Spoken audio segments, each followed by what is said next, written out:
The click of the lock was a sound of release, the final punctuation mark on a sentence I had been desperate to finish all day. I slipped my heels off at the door, the cool hardwood floor a welcome balm against my aching feet. This was my ritual, the slow shedding of the day's armor, the shoes, the briefcase, the forced smiles and polite nods. My apartment was my sanctuary, a quiet space curated over years to be a fortress against the noise of the world. The silence that greeted me was usually a comfort, a soft blanket I could wrap myself in after the harsh glare of the office. Tonight, however, the silence was wrong. It was punctured by an intruder I couldn't see but could immediately smell. A foreign perfume hung heavy in the air, a cloying, sweet scent that was aggressively out of place among the familiar notes of old books, lemon polish, and the faint ghost of my own subtle fragrance. It was a territorial scent, a flag planted in the heart of my home without my permission. My hand froze on the light switch, my breath catching in my throat as I tried to place the aroma, to understand the violation it represented. A soft sound drifted from the back of the apartment, pulling my attention down the hallway toward my bedroom. It was not a crash or a bang, nothing so crude as a break-in. It was an intimate sound, the whisper of silk sliding against skin, a rustle of movement that spoke of comfort and leisure. The sound was so quiet it was almost imaginary, but it was undeniably there, an act of private life happening in my most private space. The scent and the sound combined, creating a narrative of intrusion that made the fine hairs on my arms stand on end.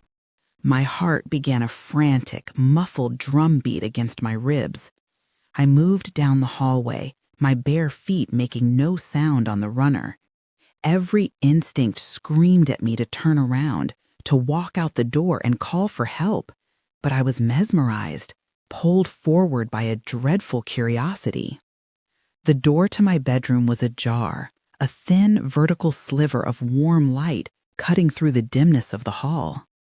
The light was from my bedside lamp, the one I only ever turned on when I was ready to read myself to sleep.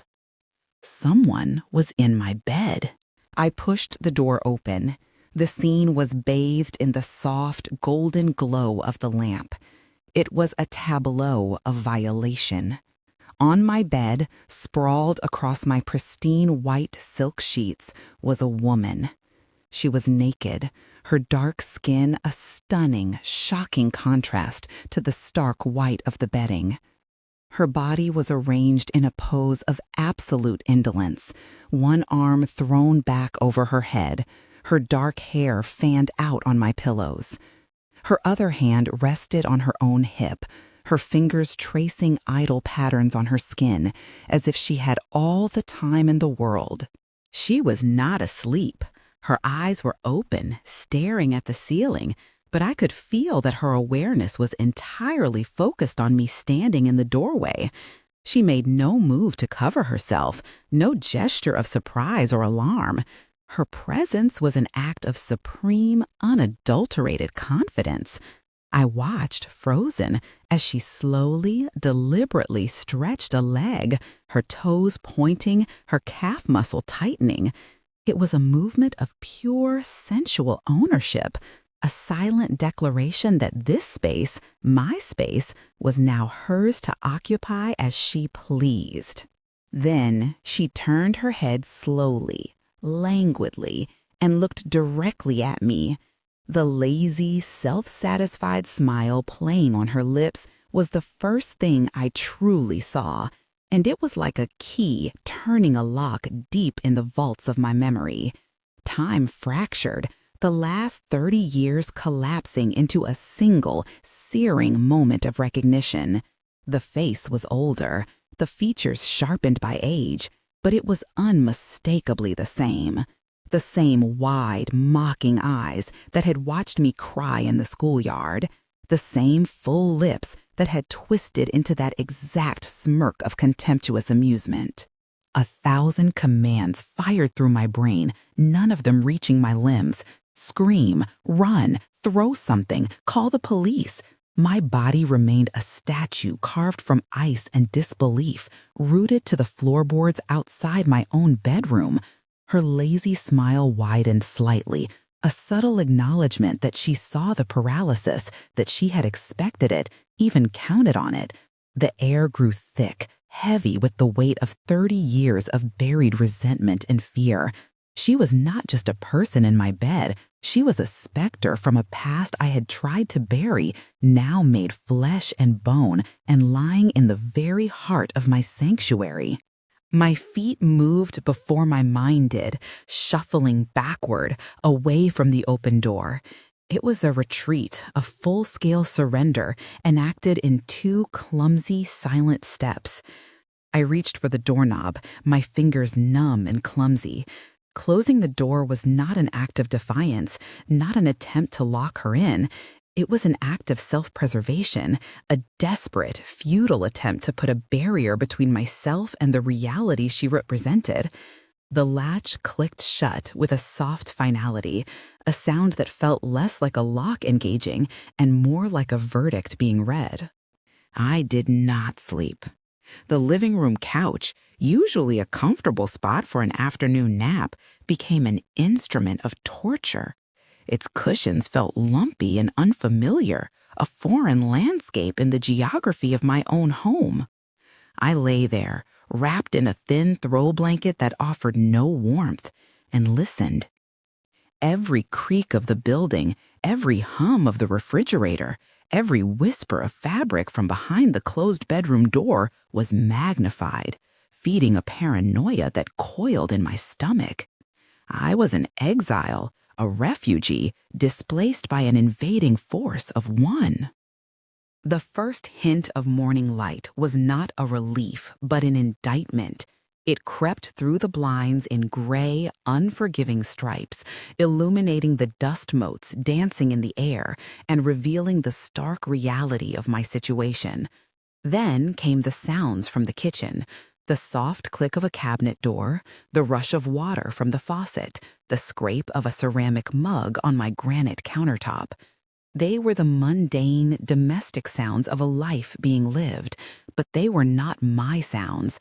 They were the sounds of an occupation solidifying its position. Eventually, I forced my stiff limbs to move. I walked into the kitchen as if wading through deep water. She was there, her back to me, wearing my best silk robe, the one I saved for quiet Sunday mornings. She turned as I entered, my favorite oversized coffee mug held in her hands as if it had been crafted for her alone. She looked at me over the rim, her eyes holding no apology, no explanation, only a quiet, challenging amusement that said, without words, "This is mine now." I watched, mute, as she carried her coffee into the living room. She did not sit, but began to move through the space with a slow, deliberate grace. Her movements were not those of a guest exploring a new environment. They were the movements of a queen surveying her newly conquered territory. Her fingers trailed over the spines of my books, lingered on the frame of a painting, adjusted a cushion on my armchair. She was not just looking at my things, she was absorbing them, claiming them through her touch. Her exploration led her to a small silver frame on the mantelpiece, a photograph of me from a decade ago, taken on a trip abroad. I remembered the day clearly, the feeling of freedom and confidence. She picked it up, her thumb stroking the glass over my smiling face. Her expression was unreadable, a placid mask, but her examination of that younger, happier version of me felt like a desecration. It was as if she were retroactively conquering that past self, rewriting my history with her presence. The invasion extended to the most intimate corners of my life. In the bathroom, her toothbrush sat next to mine in the ceramic holder, an obscene symbol of forced intimacy. Her brand of expensive, heavy perfume had now permanently saturated my towels, overwhelming my own scent. A piece of black lace lingerie was draped casually over the shower door, a flag of conquest planted in my most private space. Each small discovery was a fresh wave of violation, a reminder that no part of my home or my life was safe from her. The days that followed were wrapped in a suffocating blanket of silence. We moved around each other like ghosts tethered to the same haunted house, never speaking, never acknowledging the monstrous reality of our cohabitation. The lack of words was more terrifying than any argument could have been. It created a vacuum where my anxiety and fear could expand without limit. Her silence was a weapon, a constant, simmering threat. My silence was a shield made of brittle glass. The ultimate symbol of my displacement, of my complete and utter defeat, was my own bed. Each night, she would finish her silent tour of my apartment, and then, without a single glance in my direction, she would walk to the bedroom and close the door. That closed door became a monolith in my life, a monument to my powerlessness. I would curl up on the couch, the springs digging into my back, and listen to the faint sounds of her settling into my sheets, in my space. This silent war bled into every aspect of my existence. At work, I was distracted, unfocused, my mind constantly replaying the silent scenes from my apartment. My colleagues noticed my fatigue, the dark circles under my eyes, but I had no words to explain the siege I was living under. My sanctuary had become my prison, a beautifully decorated cage where I was both inmate and zookeeper. And each evening, I would put my key in the lock, knowing I was returning to face my silent, smiling keeper. The silent standoff stretched into a week, each day a meticulous replica of the one before. It was a war of attrition fought in the quiet corridors of my own home, a psychological siege where the only casualties were my sanity and my sense of self. I clung to my routine like a drowning woman to a piece of driftwood, hoping the familiar rhythm of work and solitude could somehow repel her encroaching presence. But her influence was a subtle poison, seeping into the foundations of my life until every corner of my sanctuary felt tainted and unsafe. Her occupation was strategic and total.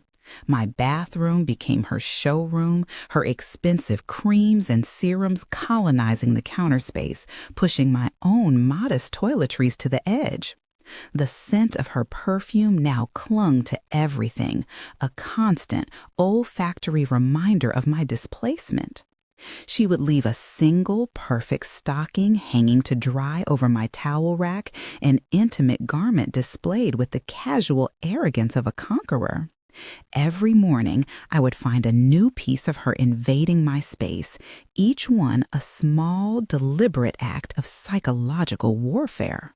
The bedroom remained her exclusive territory, the door firmly closed against me each night. The couch had become my permanent bed, its unforgiving cushions a nightly penance. I would lie awake for hours, listening to the sounds of her moving around in my room, the whisper of my sheets as she turned in my bed. The silence between us was an active, breathing entity, a third presence in the apartment that was more suffocating than any spoken threat. Her refusal to speak was a form of control, forcing me to live inside my own head, my own fear. Friday arrived with a storm that mirrored the turmoil inside me. The sky wept, a torrential downpour that soaked me to the bone on the short walk from the car to my building. I entered the apartment dripping and defeated, longing for nothing more than a hot shower and the oblivion of sleep on my lumpy couch. But the apartment was different. The usual stark overhead lights were off, replaced by the soft, flickering glow of dozens of candles. Quiet, instrumental music drifted from the speakers, a haunting melody that filled the unnerving silence. She was waiting for me on the couch, the one I had just vacated.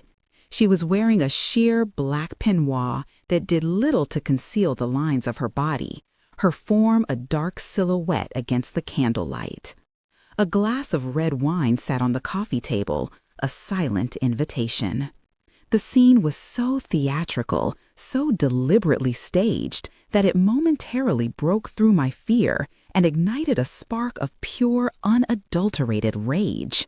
This was my home, my life, and she was turning it into her personal stage for some sick, silent play.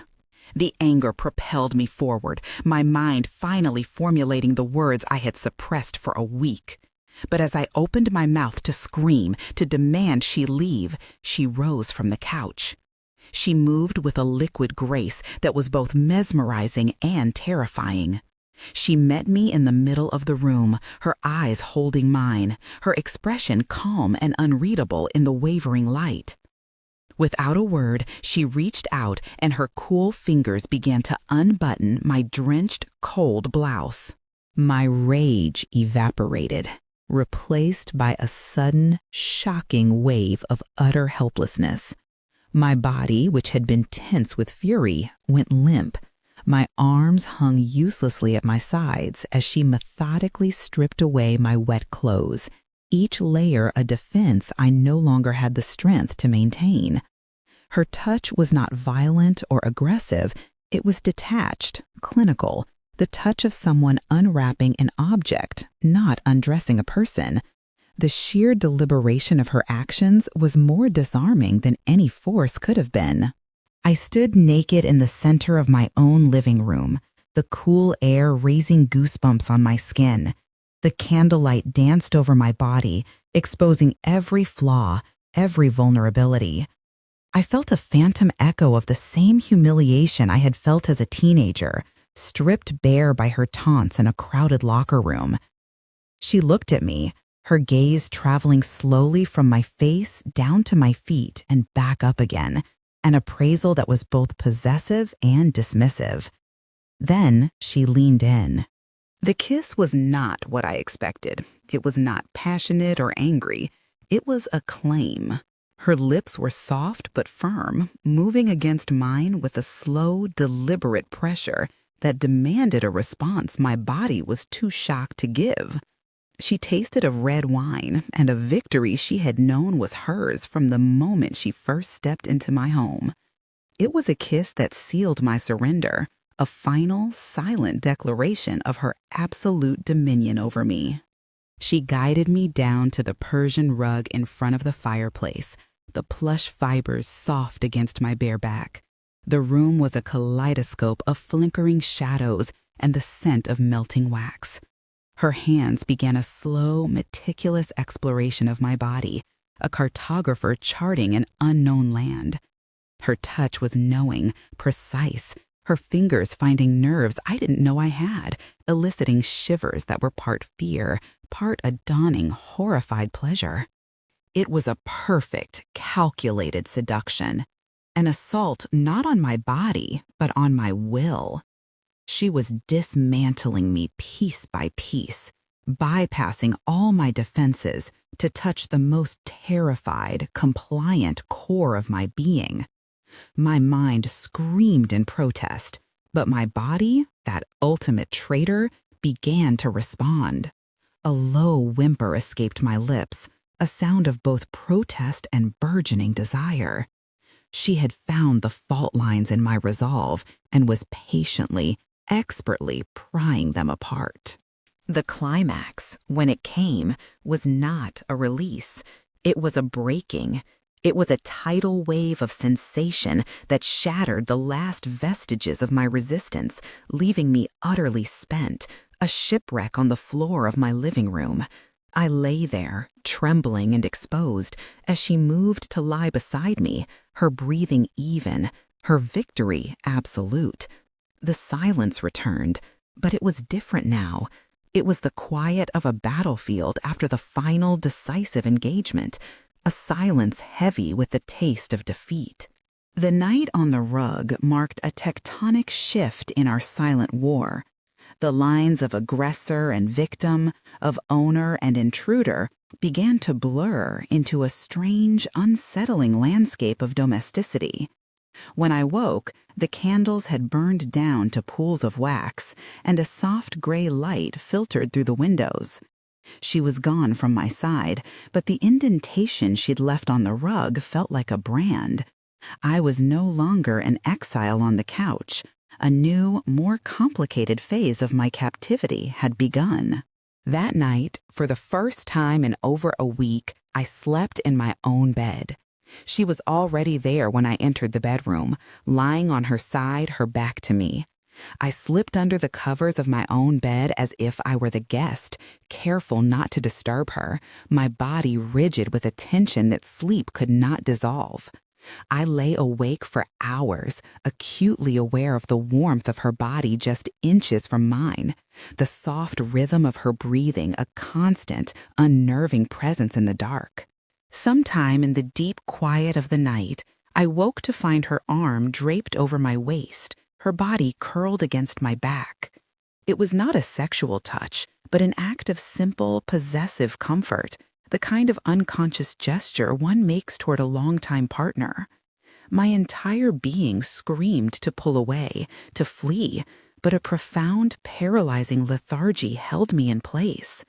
I lay there, trapped by the weight of her arm and the crushing realization that the boundaries between us were not just blurring, they were being systematically erased. The mornings transformed. I would wake to the smell of coffee, a scent that now signaled not just the start of the day, but her established presence in my kitchen. She would be there, dressed in one of my robes, moving with an unnerving familiarity through my space. One morning, I found a plate of perfectly scrambled eggs on the table, waiting for me. I ate them in silence, the act of accepting food from her hands feeling like another, deeper level of surrender. Our silent routine evolved into a bizarre pantomime of a relationship. She began to take an interest in my professional life, not through questions, but through actions. She would select my work clothes for the day, laying out a silk blouse and a tailored skirt on the bed with the quiet authority of a personal valet. Her choices were always impeccable, more stylish and assertive than what I would have chosen for myself.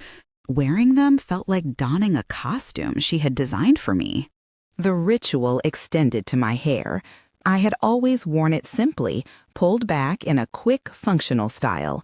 One morning, as I stood before the bathroom mirror, she came up behind me and took the brush from my hand. Her fingers, surprisingly gentle, worked through the tangles before expertly twisting my hair into an elegant, intricate knot at the nape of my neck. I watched her reflection in the mirror, her face a mask of concentration, and felt a chill that had nothing to do with the morning air.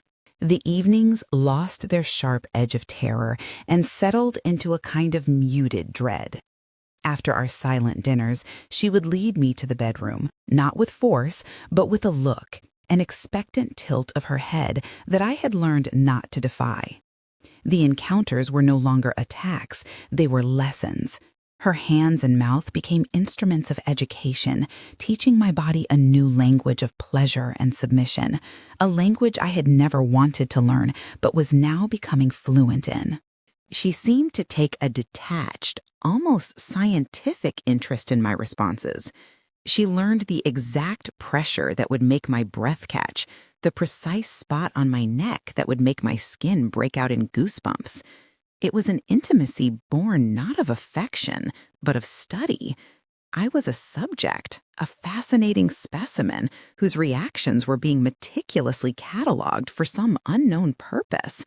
The pleasure was real, a visceral, undeniable fact, but it was a poisoned pleasure, laced with the bitter taste of humiliation. My will, once a solid fortress, was eroding day by day. The constant proximity, the silent intimacy, the way she had seamlessly integrated herself into the very fabric of my existence was a form of psychological erosion. I began to lose track of where I ended and she began. Her scent on my clothes, her food in my stomach, her hands in my hair. It was a total sensory takeover. I was becoming a ghost in my own life, a passive observer of my own slow erasure. There were moments, fleeting and terrifying, where this new reality felt almost normal. The quiet comfort of her presence in the morning, the way she knew exactly how I liked my coffee without ever having asked, the simple act of sharing a space. These moments were the most dangerous of all, small pockets of acceptance in the midst of a siege. They hinted at a future where I might forget to fight, where I might simply accept my role as the compliant, silent partner in this monstrous domestic ballet she was choreographing. I found myself watching her as she moved through the apartment, a strange mix of fear and fascination churning within me. I was studying my captor, trying to understand the endgame of this silent, intimate invasion. But her face was always a placid mask, revealing nothing of her true intentions. I was a character in her story, and I had no idea how it was supposed to end. All I knew was that I was no longer the protagonist of my own life. The next phase of my erasure began with my wardrobe. It started subtly, a single silk scarf of mine she wore knotted at her throat as she left for the day. Then it was my favorite cashmere coat, a piece I had saved for months to buy. I watched from the window as she walked down the street, the coat's familiar lines moving with her confident stride, and felt a strange sense of disembodiment, as if a piece of me were walking away without my permission.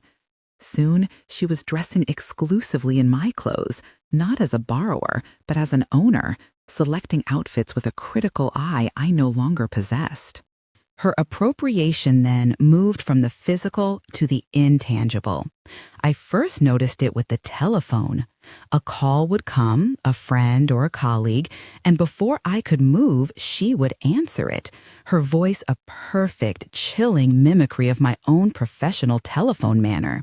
She would handle the call with unnerving efficiency, answering questions and making commitments in my name, her intonations and speech patterns flawlessly replicated.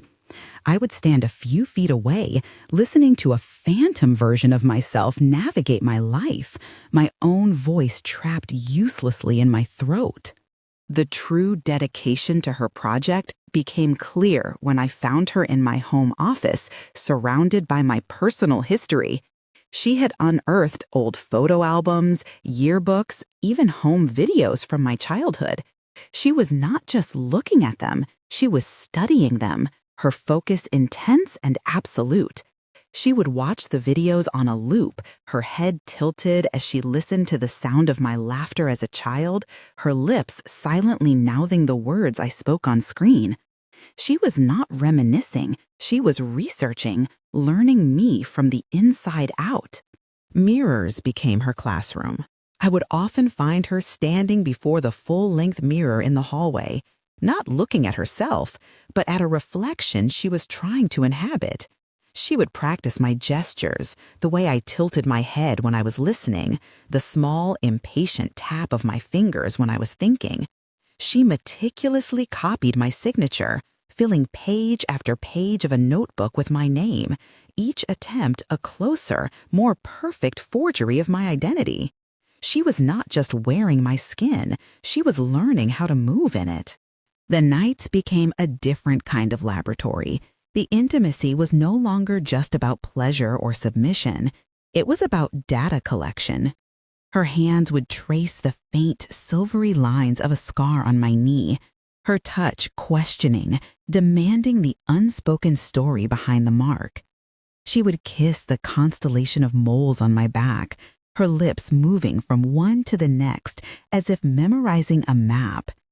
Every touch was an interrogation, every caress a form of intelligence gathering, as she sought to learn the physical narrative of the body she intended to claim. The culmination of this phase of her invasion was both brilliant and monstrous. I had been preparing for a major video conference for months, a career-defining presentation to a team of international executives. The morning of the conference, she dressed me, not in one of my power suits, but in simple, soft clothes. Then she led me to a chair in the corner of my office, a spot just outside the camera's frame, and bound my wrists to the armrests with silk scarves. She placed a strip of black tape over my mouth, her touch almost gentle.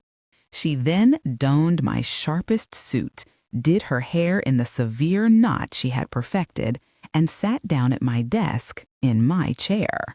For the next hour, I was forced to watch as she became me. She delivered my presentation flawlessly, her voice a perfect echo of my own, her command of the material absolute. She navigated the difficult questions with a confidence and charisma that even I did not possess. She laughed my laugh, used my turns of phrase, and accepted the team's enthusiastic praise with a gracious smile that was a perfect copy of my own.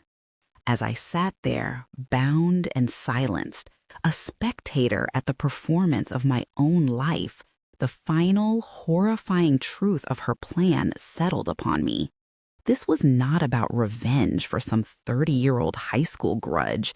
It was not about dominating me or even just taking my home. It was replacement. She was not just trying to ruin my life. She was meticulously, patiently, and brilliantly stealing it, erasing the original so that she, the perfect copy, could take my place. The weeks bled into months, and the monstrous performance became a seamless reality. The apartment, once my sanctuary and then my prison, transformed again into a sort of backstage green room for the life I used to lead. Each morning, I would wake to find her already preparing for her role. I would watch in silence as she meticulously applied makeup, not to enhance her own features, but to subtly mimic mine.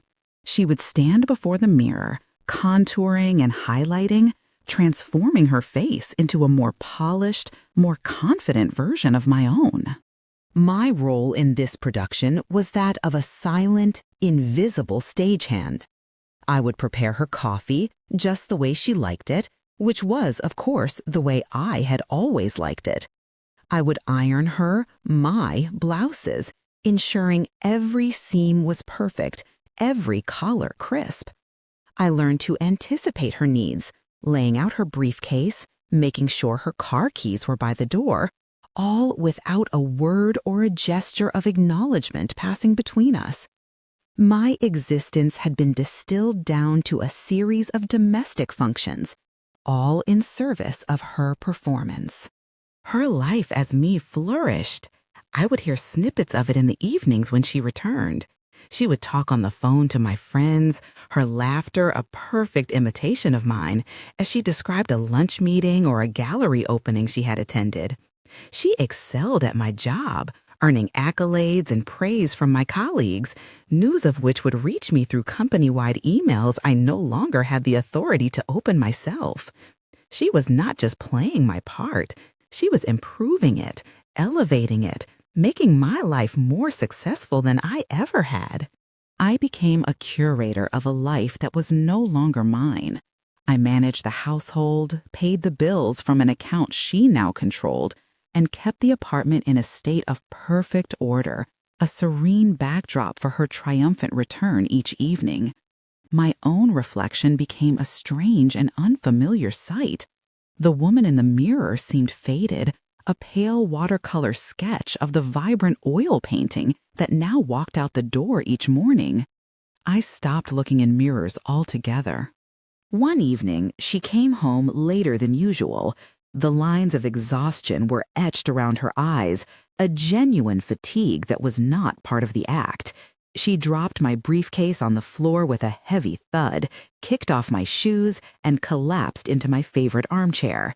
She began to speak, not to me, but into the space between us, the words a litany of complaints about my boss, my deadlines, my tedious coworkers. It was the first time she had spoken directly about the life she had stolen, and she spoke of it as if the burden were truly hers. She sighed, a deep, weary sound, and stretched her legs out in front of her. Then she looked at me. It was not the look of a captor or a tormentor. It was a simple, expectant look, The kind a tired woman gives her partner at the end of a long, grueling day. There was no command in her eyes, only an unspoken assumption of service, an ingrained expectation of comfort. I understood immediately what was required of me. I moved from the shadows where I had been standing and knelt on the Persian rug before her. I lifted her tired feet, still clad in my stockings, onto my lap. My fingers, which had once signed contracts and written reports, began to work at the knots in her arches to soothe the ache in her heels. It was an act of profound, almost reverent submission, a final, complete abdication of self. I was no longer a person. I was a function, a creature of comfort for the woman who had taken my place. As I massaged her feet, she leaned her head back against the chair and closed her eyes, a soft, contented sigh escaping her lips. I looked up at her face, the face that had once haunted my nightmares, the face that now greeted my colleagues and charmed my friends, and I felt nothing. Not anger, not fear, not even resignation. There was only a vast, silent emptiness, the quiet of a house after the owners have moved out, leaving behind nothing but the faint outlines of where the furniture used to be.